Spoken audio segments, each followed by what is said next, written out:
Kaldheim's release date brought with it one of the best commanders to have been printed in years. Jorn, God of Winter, is an incredibly strong commander due to the fact that it is essentially bare Umbra on a creature. In fact, with the second side of this commander, this deck can be incredibly diverse in what we have access to and the strategies we employ. Here are some examples. We could play a Snow Tribal deck that abuses those abilities that involve tapping. We could play a Landfall deck that abuses the untapping of all of our lands to get more mileage out of double mana. We could play a Self-Mill deck and use the flip side to play a Muldrotha-like deck. We could even play a Voltron-type deck because our commander basically already has Vigilance. Those are just a few options, meaning that if we take elements of each of those decks, I believe that we can create an incredibly powerful Brawl deck. So let's do it! The first element of this deck absolutely has to be Snowlands. So we play Snow-Covered Island, Snow-Covered Swamp, and Snow-Covered Forest to generate double the mana. These lands are assisted by some of my new favorites, Rimewood Falls, Ice Tunnel, and Woodland Chasm. These may seem insignificant because they're just lands, but believe me when I say that the lands of this deck allow the rest of the deck to function. And in the realm of lands, we can supplement the Snowlands with a few others, like Faceless Haven, which is a Snowland. It is worth noting that when possible, we want to play Snowlands, so the other lands we play have to have a pretty good purpose in the deck. Colney Ambush, as well as Hagra Mauling, are honestly two of my guilty pleasures in the deck.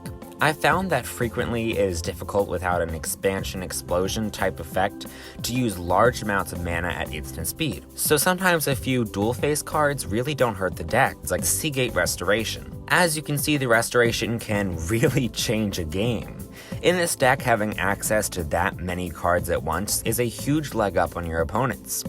It was very tempting to throw in as many MDFCs as I can, but I settled for minimal fixing in cards like Agadeem's Awakening instead. The Awakening is the first sign of what is to come when playing this deck. Your commander will die a lot. Sometimes when playing this deck, you have to attack into certain death in order to get the most value.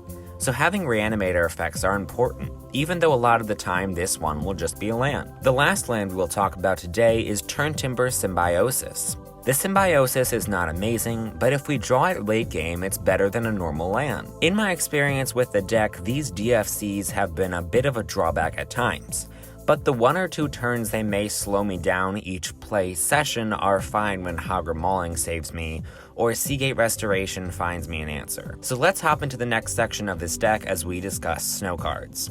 The deck does not have as many snow cards as you may think, because just untapping lands is pretty darn good. Ascendant Spirit is the first of these snow creatures, and it's surprisingly good in this deck. There have been many times when I don't have as many cards in hand as I want, so I lean on this spirit to be pumped up and deal big damage for cards. This is an amazing mana sink in general, and it's a great friend of Jorn. Dryad of the Ilson Grove is not a snow creature, but it does allow us to play more snow lands. When we have more snow lands, we not only get more mana, but a discount on the very next card, Icebreaker Kraken. There are so many things to talk about when it comes to this card, one of which has to do with the effects. Look how much of an effect this card can have. But disregarding that entirely, I would like to point out that this was illustrated by the artist Chris Cold, which is incredibly appropriate. But the other thing I noticed about this card is that it's called Icebreaker Kraken. I mean, I don't know about you guys, but when there's a frozen pond and you walk over it, it cracks and is no longer frozen. So you fall in and then freeze to death. Oh, I get it. But I digress. Priest of the Haunted Edge is the next snow card and surprised me a lot. It's a decent blocker, and we can keep it on the battlefield long enough to take care of a god or Koma, who I had to face a lot on Arena while playtesting his deck. We can't abuse the untappability of the Priest as much as we can abuse Sculptor of Winter, which is a synergistic mana dork, but it's still a great snow creature. Continuing this snow train, we have yet another card that has surprised me a lot. I knew Graven Lore would be good, but I had no idea it was this good. Take a look at this clip. That's a valuable card draw engine. Chris Cold unfortunately did not illustrate this one. Obviously, this is a bit of a different deck tech because, as you can tell, I'm including gameplay, which, if this is your first video of mine, I don't normally do, but I would love to do it in the future. So quick self-promotion, if you are enjoying this video, I would ask you to subscribe because it allows me to grow my channel and make higher quality videos like this, and then other people might be able to see my videos as well. But with gameplay comes a luxury I'm not normally accustomed to, which is instead of telling you all about this next card, Blizzard Brawl, I can just show it doing work.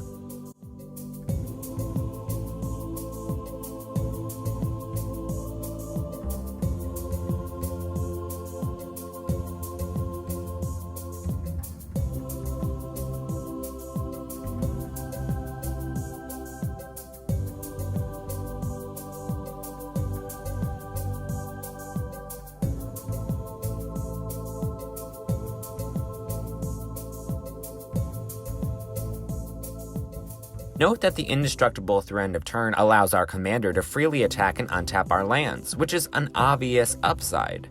But lands are not the only thing we abuse. Replicating Ring is actually able to clone itself in a surprising number of games. When it does, it obviously gets good. We'll discuss a few card draw sources and mana sinks a little later that we can use this for. Glittering Frost adds to the onslaught of mana and mana fixes, just as a side note. It can make one of the MDFCs into a snowland, and as a snow card, that's really valuable. I know I'm jumping around a little, but remember when I said earlier that we need reanimation? Blood on the Snow is an amazing way to get our commander back from the graveyard, plus we need to play board wipes in commander formats in general, so why not save some mana in the process? But bringing back our commander echoes back a point I made earlier. Our commander really likes to die. So we can address this with reanimation, indestructible, or just recasting it a bunch. But we could also use Blessing of Frost. Making our commander a 4/4 or more is really useful. Most of the time opponents will not be able to block a creature that is really big and survive, meaning free mana and more cards from that attack trigger. Draugr Necromancer is another snow creature that can benefit from this because it's a 4/4 and can draw us a card. But it also is inherently card draw in a snow deck, and card draw is a great segue into our next section, which is how we're going to spend all the mana we create. Welcome to Spend That Mana! I'm your host, Manny the Tap Tappenberg. Welcome to the show. Let's meet today's contestants. Weighing in at 3 colorless, 2 green and 2 blue is a slippery serpent, Coma. 7 lands available. Look how Coma, say it with me, spends that mana. With the value of serpents, it's hard to see another competitor making as many tokens. This card may be hard to cast, but that doesn't mean it isn't powerful. Coming in at 2 black mana, 3 green mana, and 2 blue mana is Emergent Ultimatum. And finally, our last contender, weighing in at 8 mana, Ugin the Spirit Dragon. Guess who won? Obviously, Ugin is going to win that battle for best big mana spell, but there are some runners-up that got eliminated just before the show aired. Kiora Best the Sea God is a solid card from ETB to 3rd trigger. Do you have any idea how hard it is to kill an 8/8 with hexproof? Because it's really difficult to do. The number 2 ability often ends games because tapping down things for 2 turns is once again difficult to come back from. That 3rd ability is just a kick in the face. But because Kiora Best the Sea God is so popular, we ourselves need a way to answer it, and one of my favorite ways to do that is with Sublime Epiphany. This is yet another card I will just let you watch instead of talk about.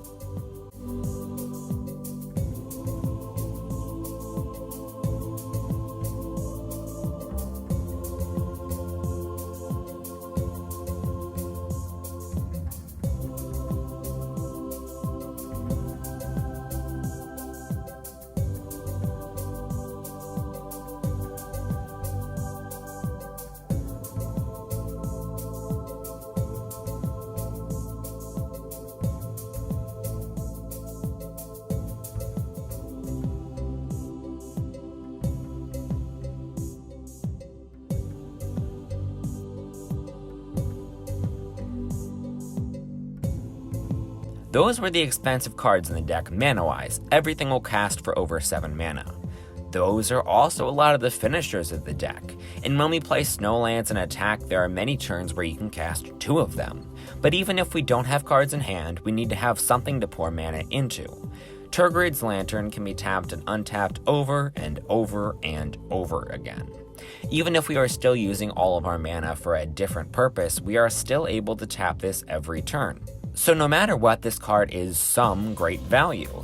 But since we are currently talking about what to do with all of our mana, I think it's also appropriate to bring up the answer we have to our opponent's creatures, because we can afford some of the better options with the better mana we have, which I will do in a minute. First, I want to do a quick U-turn to talk about landfall.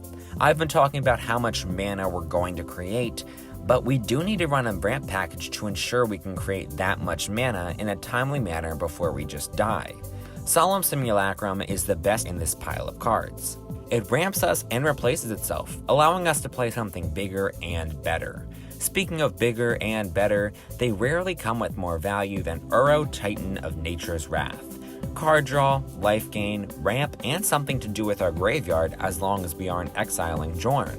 Uro is an all-format staple, and that's for a good reason. Roiling Regrowth and the relatively similar Cultivate are 2 more ramp options that enable the deck.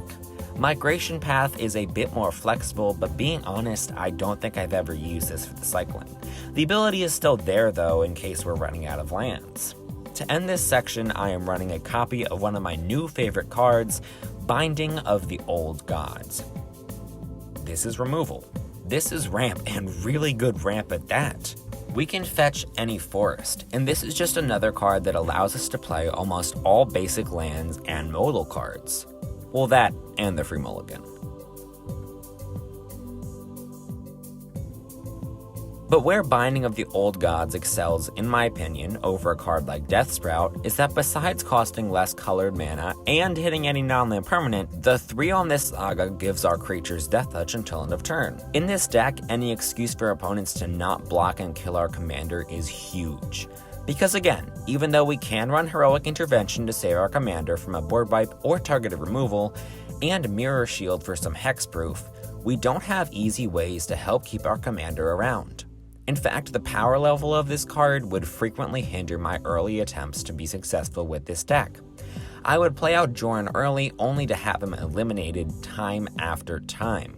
This still does happen, yes, but I've included in this deck as many answers as I could while not entirely devoting the deck to a theme I wouldn't enjoy. I also learned early on in the deck making process which commanders to play my commander against early and which ones I should hold on and ramp out first with.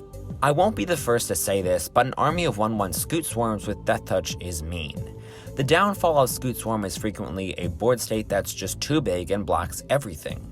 So this is not a win con of the deck I'd rely on, but it's still a really nice 2-card combo. So I've spent a lot of time, basically the whole video, telling you what we are going to do with the mana of our big ol' creatures, and also how to create the most mana. I've discussed how to win, but of things I'm yet to talk about, there are 3 cards in a section I can only describe as, yeah, why not? These are 2 Planeswalkers and a sorcery that are just too good to pass up in such a multifaceted deck. First Planeswalker on the list is Vivien, Monster's Advocate. Vivien is also card draw, again, very relevant in the deck that has a lot of mana. The feeling of having a bunch of mana and nothing to spend it on really ruins the game for me. Vivien can create blockers, create attackers, and by golly gee, tutor out relevant creatures. Casting a big ol' thunker and tutoring up a Solemn Simulacrum for the price of 2 loyalty seems really good.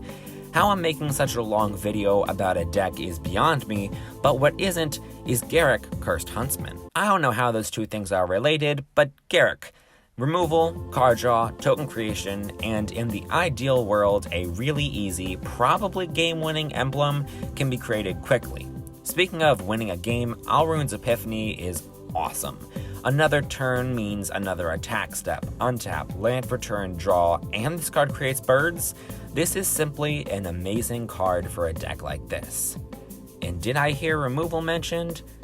Back when I was talking about Garruk, yes I did. This is the final section of the video. Okay, final category, removal. We play Murderous Rider because we have the extra mana anyway, why not use it, plus we can get rid of Planeswalkers. Drown in the Loch is pretty versatile as well and serves as a decent counterspell. Feed the Swarm is even better in Brawl and may honestly be our best enchantment removal. 25 life is a lot to start with, and in Brawl we can take care of some enchantments that in a normal 20 life game we really couldn't. Very finally, Raven form is unreal. The versatility, the use of Exile, the little bird token that makes it pointless to play in my Kangi deck. The Foretell is great for early game, and this card is one of my favorites. I would say 75% of the time, Raven form is a 1 mana removal spell, which is great to say the least. If you stuck through this, then wait. If you could like and subscribe before you leave, that would be awesome. If you're going to order cards for this or any other deck, or just to have, then consider using my tcgplayer.com affiliate link, please. If you click on it and then order cards through it, a portion of that money will go to supporting the channel. It costs nothing extra for you to use that link, so it's a great way to support my channel if you so desire. But just watching this video supports me a lot, so let me know what you thought of this video, and any upgrades you would make. As always, the deck list is below and on tcgplayer.com. Thank you all so much for watching, and have a great day.